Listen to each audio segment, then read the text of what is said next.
Expanding Your Search and Stopping for Directions podcast with Brent Bailey. And at the tech booth, Jody Cook-Bailey and Luke Cardio.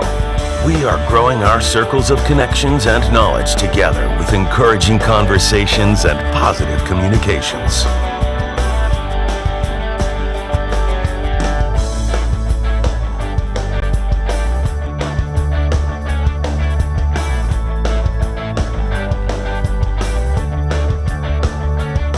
And now, Brent Bailey. And happy Monday, everybody, and welcome to Expanding Your Search and Stopping for Directions. It's Brent Bailey, and it's a great day here in Central Florida. Hopefully, wherever you are, you're having a great day as well. I'm going to head over to the tech booth quickly today to Jody and Luke because we have a full show for you today. Because I have got broadcasting legend Mike Tussey with me today. Yes. And we got a lot to talk about. It's a long interview, so you'll want to be here for it. There's a lot of great stuff. So, it is, all yeah. right. So let's jump into it. So what's going on? It is National California Day. Woohoo! Happy Dude, California oh my gosh. Day. Yes, it's California California Day. Day, man. Awesome. Yeah. Happy California Day. And how does that feel, Jody? Feels pretty good. It's the Golden Gate State, so It is. It's my state. Born and raised there, and then I've moved around. But now I'm, on the other side of the country. Yeah, you're a Florida girl now. I am a Florida girl now. So, but I'm a California girl at heart. I mean, my whole family's still there. Sure, of course. So You're an pretty East much. Coaster now. I would say I can't say my whole family. My other sister is in Seattle, so she's West Coast. So, yeah. So Happy Golden Mom. Gate Day. It's a great day. Yes, Thank you it for is. giving me my lovely wife. All right. And then our food day. Let's get to it quickly. National Cook a Sweet Potato Day. Woohoo! Yeah. I know it's it is a type of a starch, but sweet potatoes got a lot of great vitamins in them. They're I used to they're eat one good. every morning for breakfast. I remember when you did, first yes, moved you to did. Orlando and Luke lived with us for a little while until he got on his feet. He would put it right in the oven. Big Yes, sweet he would. potato right in the Yep. oven. And I thought So- that was so weird. So they're good. They are good though. Anyway, here's a little food news for you. I got to pull it back up here. I got to see where it was. One of the restaurants has pulled something out of their hat, which I think is amazing. Applebee's has pulled Cheetos flavored chicken wings. What? Oh, Come wow. on, somebody! That actually sounds good. It sounds It could be really just good 'cause I'm hungry at your right now, logo. but yeah. Feeling I'm good a in the little neighborhood. skeptical, but Isn't that who that is? Applebee's feeling good in the neighborhood. Yeah. Yep. something like that. So I think we may be visiting an Applebee's. I don't even know where one is down here, but Yeah. anyway, Cheetos flavored wings. Yeah. It's Sounds great. good. I have to All try right, it. listen, I've got a big full interview Good today deal. with a legendary Hall of Fame broadcaster. So let's jump into it and expand your search.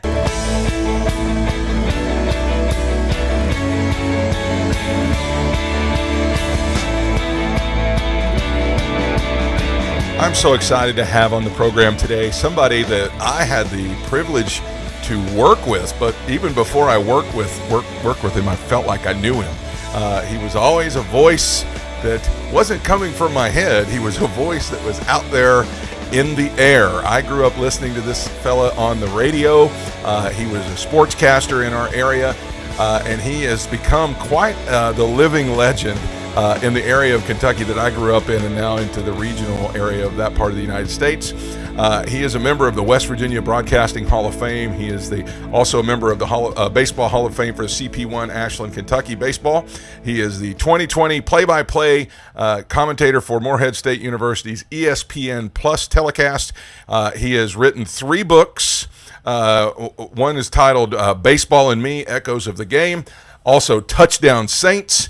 And You're on the Air. And so I am so excited. I could keep reading his resume, but we would be here all day if I did that. And I'm so excited to have on the program the legendary broadcaster himself, Mike Tussey. Mike, so great to have you with us today. Brent, you're very kind. I got to tell you, I'm humbled. Well, I could just keep on reading this. I know that we're going to have you tell some stories today because you have a career that is stretched through decades now, 60 years in broadcasting and still going strong. And I thought it was so cool to see your posts on Facebook, and I just wanted to let our audience in on I think really the broadcaster's best kept secret to the rest of the nation is Mike Tussey. And so, Mike, just tell us a little bit how you got started. Well, it's a funny thing how it started. I after I got out of college, I went to work in Ashland at the Second National Bank there, and not making a lot of money. We only made about $60 a week and bringing home about 48. It was not a lot of money even then. So it was about 1961. I was a year in, and a friend of mine named Hal Murphy, who worked over across the river in Ironton, Ohio, at WIRO, and I was telling him about it, and he said, "Mike, why don't you come and work and get some time in, make some extra money on the weekends?" And I said, "Hal, all I took in college was speech a couple of years and a few other things, but I said I don't know anything about radio." And he said, "Well, you can learn, and I need to have you work on weekends, Saturday and Sunday." So at that time, Brent, there was a bank policy that you could not work two jobs. It either made them look bad or they wanted control of you. I don't know which it was, but I got over there. And the funny thing, the first day I went over in April of 1961, there was a guy by the name of Noah Don Adams, and he later was going to work for public radio, and he had a great show, an award-winning show called All Things Considered. But at that time, he was a young 20-something-year-old, and he worked with me and told me what I had to do, how to work the board and all. And we were talking about it, and I said, I best not use Mike Tussey, because if I'm on the air, the bank's going to find out about it. And he said, well, change your name. And I said, how can I do that? And I said, is that legal? Can you use pseudonyms and aliases? And he said, oh, yeah, go ahead. So we came up with the name Mike Todd. And because it was one syllable, is what we did. And I started working there, and then that began the whole ball of wax. I started with no experience at all. And I was blessed by the good Lord above to have some talent. And it just snowballed is what it did. Yeah, I know that my dad grew up in the area, and he said that he used to listen to you all the time. And even the broadcast that now most folks will remember when radio stations actually went and did these kind of things. You'd broadcast from the bowling alley, Blue Ribbon Lanes, and have people would come by and be able to wave and say hi. That's right. That kind of That's stuff. right. Those were great times for people. We had two shows, is what we had. Hal and I, by the way, he was an actor from Boston. A lot of people don't know that. He was 16, 17 years my senior. And I was a young guy. I was 26 at the time we started. And so he wanted to do the show, as you said. It started at Fern Records, really, at 7th and Winchester. From there, he went to the Ventura Hotel, from the hotel to Blue Ribbon Lanes. But the thing about it was, on the air, it sounded like we were side by side. And we weren't. I was 5 miles away in the studios in Ironton, and he was in the bowling alley. We never saw each other.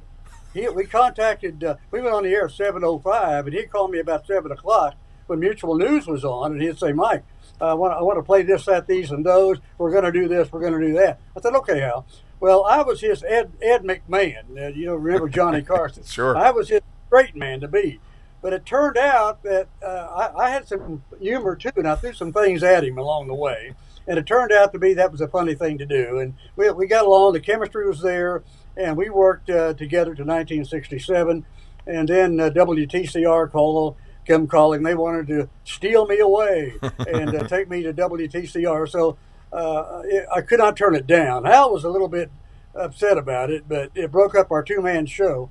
And so we did it, and the rest is history there. So TCR was good to me. I set records there. I was number one in the morning in the Huntington market and playing country music, which I got to tell you, Barbara, I think it was Barbara, I can't think of her name right now. I'll think of it after a while. But she had a song called I Was Country When Country Wasn't Cool. Oh, yeah, Barbara Mandrell? Mandrell. And I was the same way. Because back in the mid-'60s and 65, 6, and 7, back in there, it was the Beach Boys, the Temptations, the Four Tops, and things like that. And all of a sudden, I'm coming in with, as they called it, beer drinking music in trucks. and I listened to it, and gosh, this was fun. It was about real life. Yeah. And people that work every day. And so the chemistry was there again. I just took off and had fun with it and became very, very creative. Connie B. Gay owned TCR, and he owned 6 others. He was stationed in Silver Springs, Maryland, and he told me, he said, Todd, you've got 18 months to make this station either number 1 or number 2. And I said, I think I can do it. I'm going to have some money. He said, money's not an object. Do it. And so I called him up and told him he was in Silver Springs, Maryland. And I said, Mr. Gay, I've got to have some money. And he said, do what you got to do. So I used the money very, very frugal. But at the same time, I got a lot of work done, and we did some great things, and the rest is history there, too. Yeah, I was going to say WTCR went on to become the number 1 station per capita in the Sure whole did. United States. Sure. It was on a tear there. All right, so then you got into doing sports. And, of course, that's where I came alongside to hear you. You were the voice of the Greenup County Musketeers when I first heard your name. But then I know you did play-by-play for a long time on different schools. And then we'll get into the pros and things like that after. Let's talk about how you got started doing that. Well, it was in 1965 when I was at WIRO, and I was working there with the late Ken Jones, rest his soul. I lost him we all did, in the Marshall plane crash of 1970, November 14th. And Ken became my mentor, and he wanted me to learn how to do play-by-play. Again, I'm in a dark room. I don't know a thing about it, don't know anything about play-by-play. But Ken taught me some of the ins and outs of it, and so we got out of that and finished up. I came to TCR, as I said, and then I left in 1970. And I began another career in law enforcement with the Ashland Police Department. And the reason I did that was because I wanted a job that had some retirement to it, benefits and hospitalization and things like that. So I began there in 1970. But this is when I never left broadcasting. I mean, I was working 2 jobs all the time, working weekends or evenings or whatever time I was available. And so I started doing sports, and it turned into, in the early 70s, on radio. And then in the mid-70s, I think it was, cable television was getting started with a company called Tower Cablevision out of Columbus, Ohio. And what happened there was I started doing TV. We had 1 camera, it's all black and white, and we started doing the high school games around the Ashland, Ironton area. And that's where I did that. And from then on, it just like you said a minute ago, I went to WLGC in the mid-60s, mid-80s rather, and then went on through the 90s and at WRVC in Huntington, and it just started going and started getting pretty good at it, I guess, what people said I did. And so I went there, and then in 1997, we moved. My 3 sons, I have 3 sons, and it's Mike and Chris and Joe, and all 3 had got their education, and they left in 1997, and we had a beautiful home in Ashland, and we decided let's go someplace where the kids are. We sold our house, and I was going to go to Naples, Florida, and nothing popped up there. I tried radio, nothing there. I went to Lexington, nothing there available. And I come to Northern Kentucky, and they had a job down here advertised in the paper. And I couldn't get anything going on radio, but I thought maybe back to law enforcement. So there was a job open that was advertised for Northern Kentucky University for a police officer. And I had 20 years experience. I left the APD in 1990. And I thought, well, that can't be too hard. So I go up there, I get hired, and then the next thing you know, I'm assistant chief of police there 6 or 7 years later. So I retired in 2003 at 65, and it was time to get out and go back to radio, and that's what I did. Folks, this is Mike Tussey, and he is a broadcasting legend, but we really are just starting to scratch the surface. I mean, he was a broadcaster. Now he sprung it on us that he's a 30-year veteran of a police department, but then he was also a baseball coach and coached some of the best teams in the area back in the day. But he also just happened to coach a local celebrity who went on to become one of the biggest country music stars of all time. You coached Billy Ray Cyrus when he was in his baseball days. I certainly did, and Bill was quite a character. I mean, he was a catcher for Russell High, and we had a team there. What the way baseball was back in those days, after you played American Legion ball, if you're 16, 17, or 18, there's no place else to go, 18 plus. So I started a team called Stam Musial League, a Stam Musial team, and that was for boys 18 plus. No limit on it. You can play 22, 23, even some ex-pros played. So we got the franchise. I got it in Ashland, and our first team came in 1982. And so we had tryouts down in Central Park at CP1 there, and we started a pretty good team. Our first year was 15-7, and we won the league 5 times out of the last 10 years. And so Billy was there, as you mentioned, and the funny story about Bill is, I'll tell you this really quickly. He told me he could catch, and I said, okay, Billy.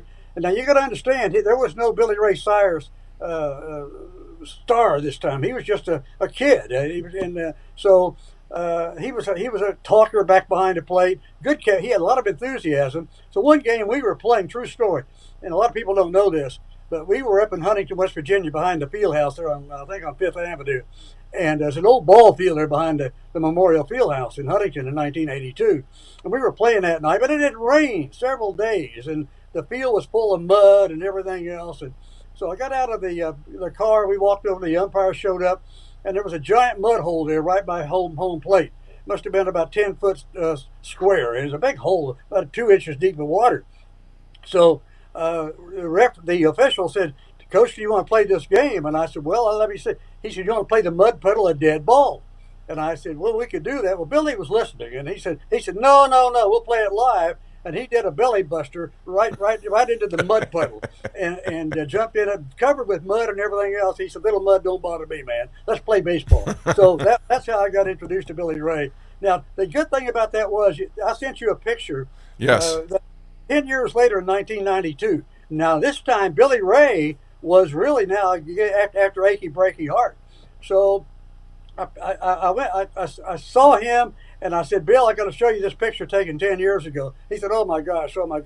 And he signed it, and it said, if you look at it, it's 10 years almost to the day in 1992. And he said, Coach Tussey, some gave all, Billy Ray Cyrus. It's hanging here on the wall, one of my greatest treasures.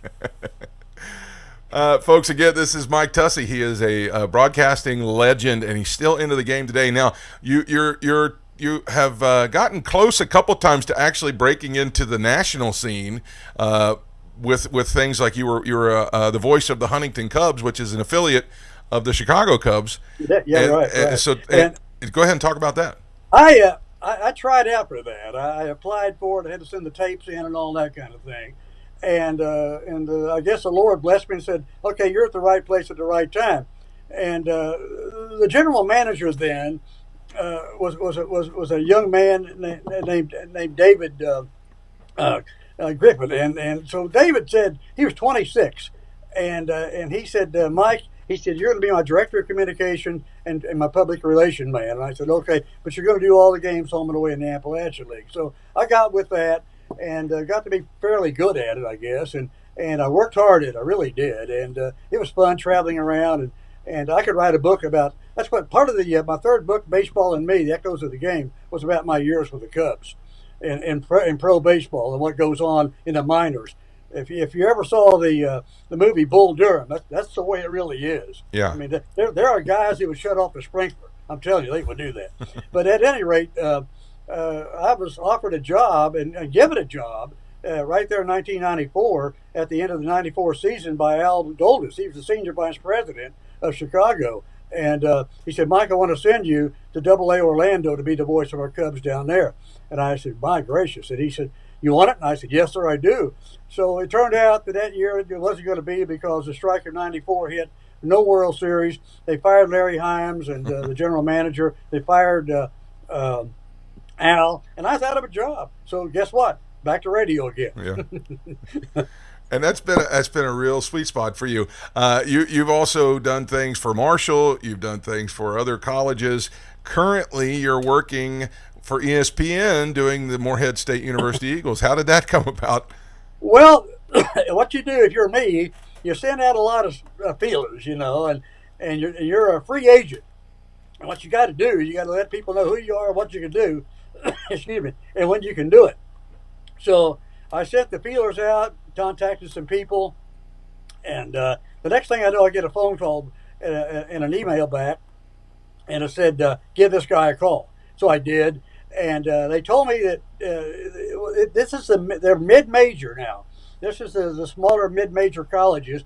But I lived in the Ohio Valley, and this was the Ohio Valley Conference. So I was a natural to step right in that region. So I was given that Morehead State position, but they already had some people in that area that were doing the games. I kind of made the team, if you will. I'm like a pitcher in the bullpen. Okay, when they need a left-hander or a right-hander, they call, and the next thing you know, I get calls, and I did 2 games so far, and there's more to come, I understand. But the 2 games I did was Jacksonville State and Austin Peay, and we had a lot of fun in that Austin Peay game. Really did. That's so awesome. That's so awesome. Now, Mike, you've written 3 books, and I know that the one book called Touchdown Saints has got a really special story behind it. Can you share a little bit of that? We want people to buy the book, but share a little bit of that. I'd be happy to, because I'm very proud of that book. It came about. Most books come, sometimes they're a novel, they're fiction, but a lot of times, if you're not writing about your autobiography or whatever, you really have to come up with an angle. And that's the word, an angle. Okay, you got to have an angle.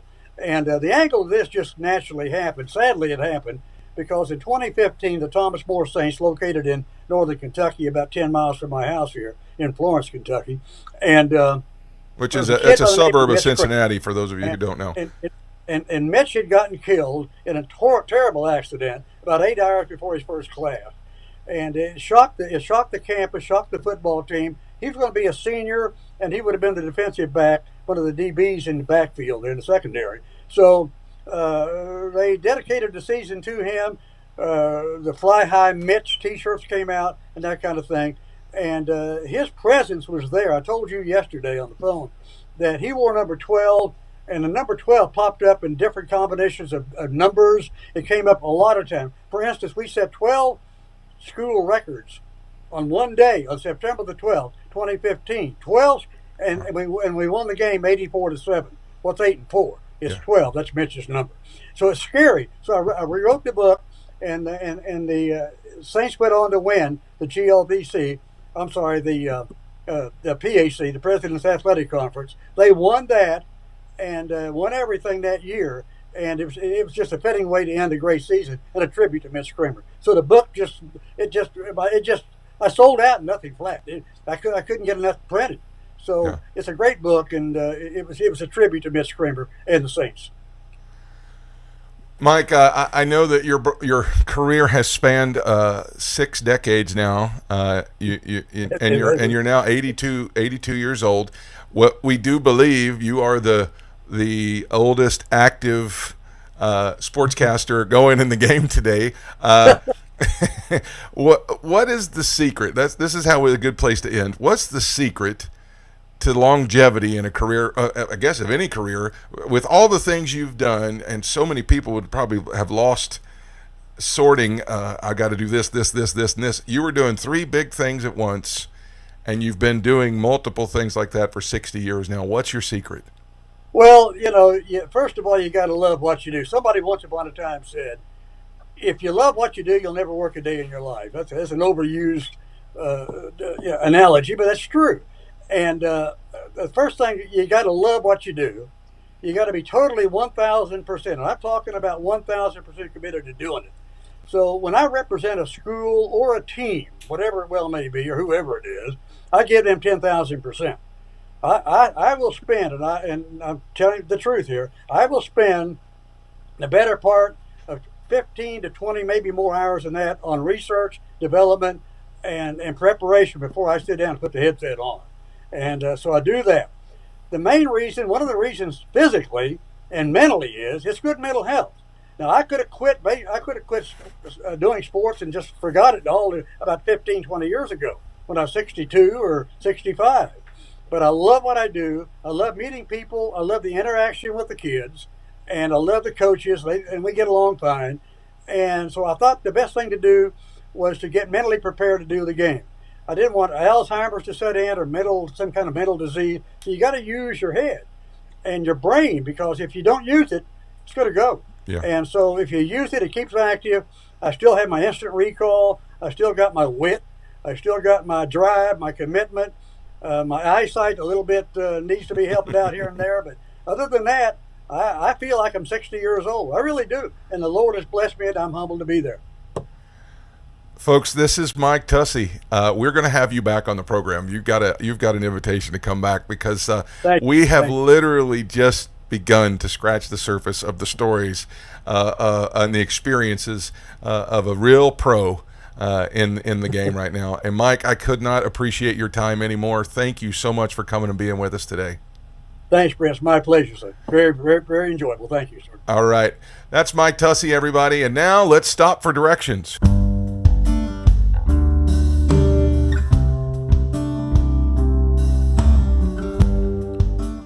As I listened to Mike talk today, I just couldn't help but see someone who is just so loves what he's doing.